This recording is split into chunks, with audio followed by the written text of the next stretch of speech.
Chelsea have just scored 8 goals in a European competitive match. 8 flipping goals.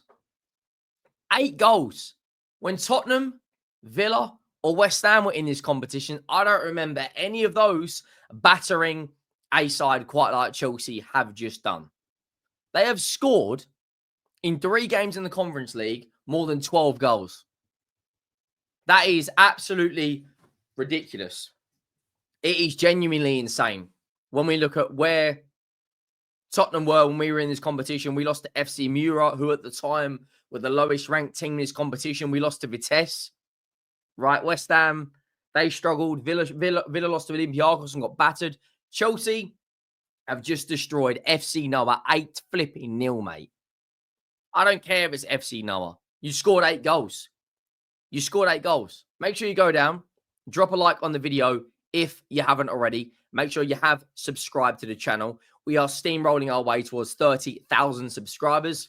And less than, to my knowledge, less than 11%. So 91% of everyone who watches this channel is not subscribed. So go down and hit that subscribe button. This Chelsea side tonight have got goals absolutely everywhere.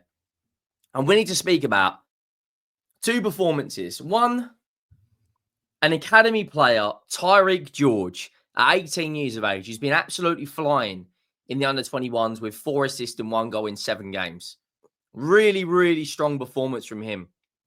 João Felix, I think he's got 4 goals in this competition now. And Nkunku's got 3 or 4 goals as well. Look, it's not the strongest level of opposition in the world. But like I said, you can only beat what's in front of you. And Chelsea heavily rotated. And they will put themselves in a very good position at the weekend against Arsenal, who just lost last night in Europe. Chelsea went out with this side. Jorgensen, Diassi, Tosin, Adarabioyo. 2 of that back 4 on the score sheet. Badiashile, Vega, Fernandes, George, Nkunku, Felix, Mudryk, and Guy. Look at that. Like, 2 goals from Nkunku, 2 goals from Felix, Guy, Tosin, Adarabioyo, Diassi, Mudryk. They also brought in players off the bench as well, to get some minutes. Chukwuemeka, Dewsbury Hall come on and did some nice bits. Saki and Cassidy. Robert Sanchez, Kukurea, Madueke, Gusto were not needed. They were not needed. And Chelsea started really, really, really, really strongly. They were 6-0 up at half time. We got to talk about Mudryk's strike in a minute because that was absolutely sublime. They go 1-0 up. Tosin Adarabioyo with the goal just inside 12 minutes. And then they were 1-0 up 2 minutes later with Guy. 2 really clever finishes from, Tosin Adarabioyo. Never going to miss that. Diassi, another assist from Fernandes. Another assist from Fernandes for Felix.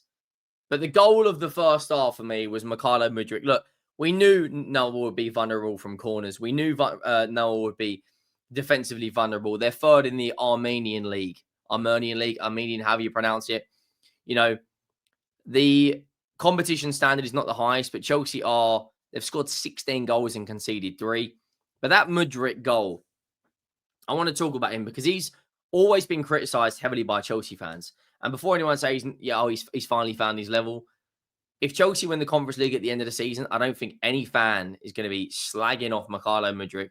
I don't think any fan's going to be ripping into him. The way I see it is that Chelsea at this moment in time are trying to build a squad that is good enough to challenge for league titles. The first step would be getting into the Champions League.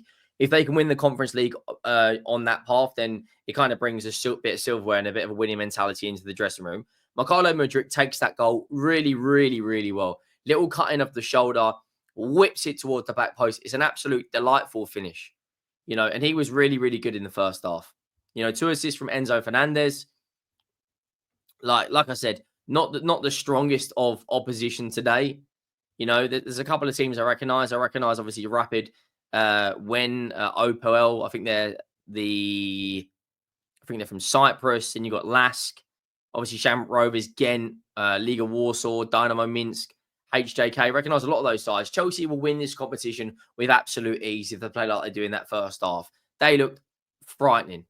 Albeit is up against, low-ranked team, but who cares?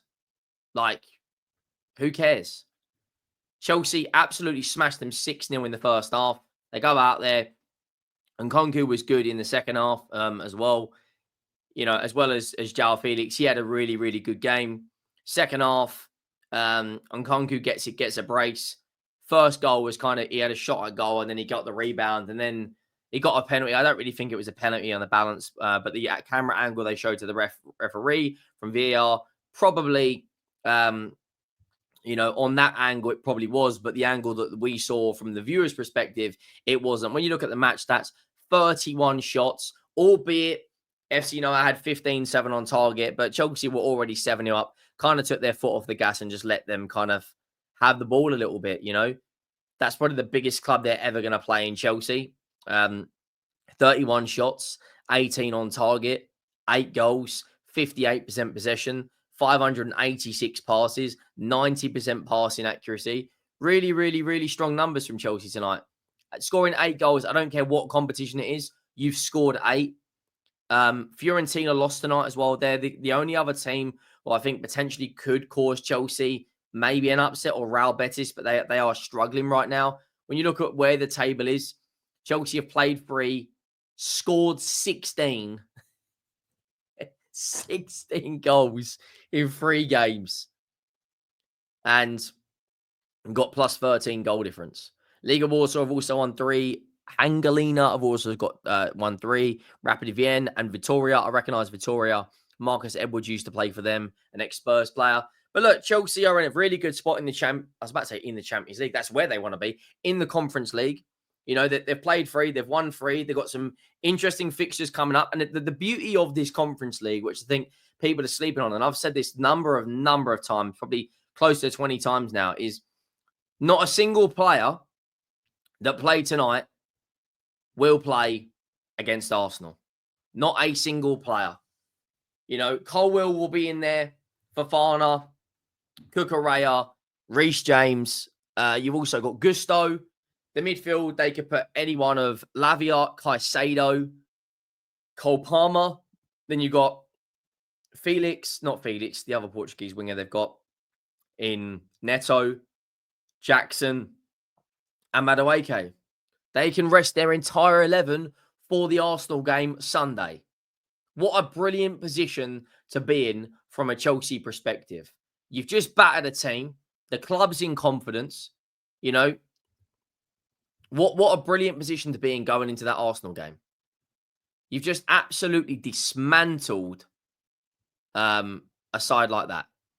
And yeah, they have had a bit of a wobble in the last few weeks. They lost to Newcastle in the Cup. They drew with Man United. They go out there on Sunday and put in a strong performance against Arsenal. Going into the international break, they'll be in a very good position. They will go above Arsenal. And you look at the fixtures they got coming up with Leicester. I think they beat Leicester. I think they beat comfortably Heidenheim. I think they beat Villa. I don't rate Villa that highly, to be honest.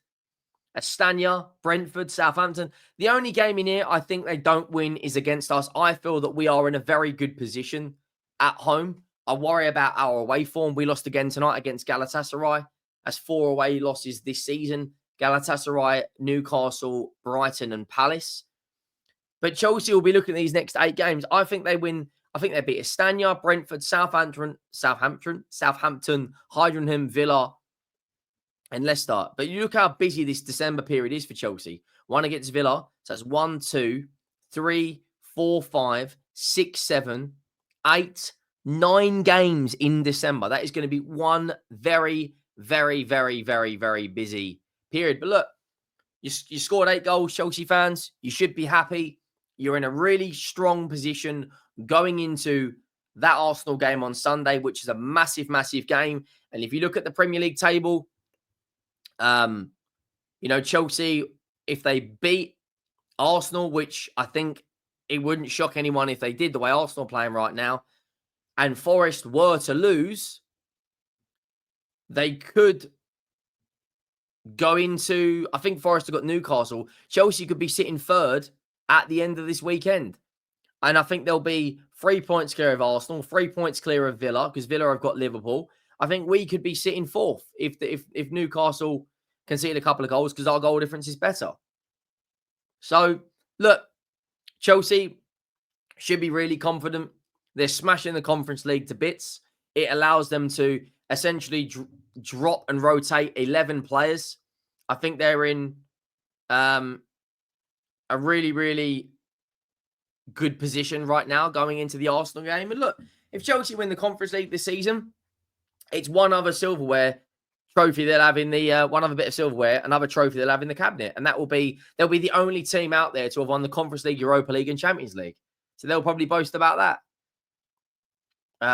They're in a good position. They need to pick up some more wins in the Premier League. They've only won 2 of their last 5 games. They should have beaten Man United. They had a lot of chances, but so did Man United. They beat Newcastle, but they need to go out there on Sunday and put in a strong, convincing performance, because I think if Chelsea come back with a good result from that game, that's going to be a huge talking point of the weekend. Let me know your thoughts down below. Make sure you drop a like. Make sure you have subscribed. And I'll see you in the next one. Thank you for watching. I am out.